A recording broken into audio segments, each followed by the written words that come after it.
असां मौजूद आहियूं कराची प्रेस क्लब जे साम्हूं, जिते कश्मीर वासिन मज़लूम नारी पाण खे थींदड़ ज़ुल्मनि ऐं पंहिंजी औलाद जी वापसी जे लाइ हिते एहतजाज करे रही आहे। अचो त उन्हनि सां ॻाल्हायूं त उनजो मौक़िफ़ कहिड़ो आहे।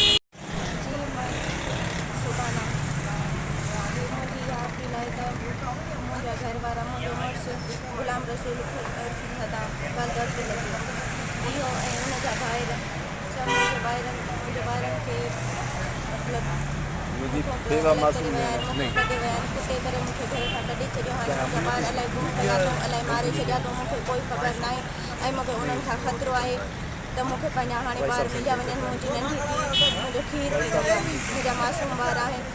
महिरबानी करे मूंखे उहे पंहिंजा ॿार मिलिया वञनि। तव्हां जेको आहे कॾहिं इहो मामिलो थियो आहे ऐं तव्हां ते कहिड़ो इल्ज़ाम हो ऐं कहिड़े इलाइक़े में तव्हां रहो था? मां ते कूड़ो इल्ज़ाम ॾेई करे मूंखे घरां कढी छॾियो। नालो ॿुधायो।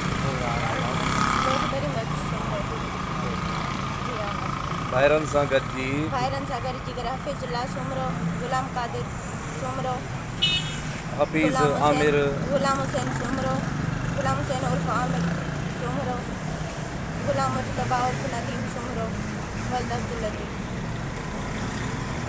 इन्हनि खां मूंखे ख़तरो आहे, मुंहिंजे माउ पीउ खे बि ख़तरो आहे, मूंखे मुंहिंजा ॿार मूंखे महिरबानी करे मिलिया वञनि।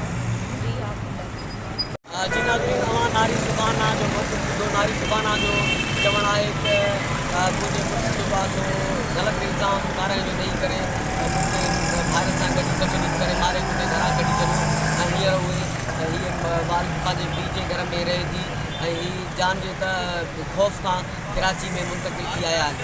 हिननि जो इहो मौक़िफ़ आहे त हिन जे अॻूणे मुड़ुस खां ऐं हुनजे भाइरनि खां हिननि खे जान जो ख़तरो आहे, हिनखे अमान ॾिनी वञे, हुनखे डफ न वञे ऐं हिन जो इहो मौक़िफ़ आहे त जा खीर पीआ 3 ॿारड़ा आहिनि, 3 नाड़ियूं आहिनि जेके हुननि पंहिंजे कब्जे में रखिया आहिनि ऐं हिननि खे ख़दशो आहे त थी सघे थो इंतकामी तौर ते ॿारनि खे मारे कढनि या गुम करे छॾनि। त हिन खां बहितर आहे कानून हरकत में अचे।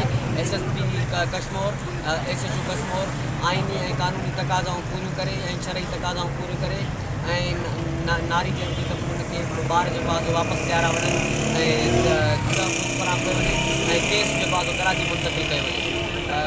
कैमरामैन वहीद आज़ाद भुटो सां गॾु वहीद समो, हलचल न्यूज़, कराची प्रेस क्लब।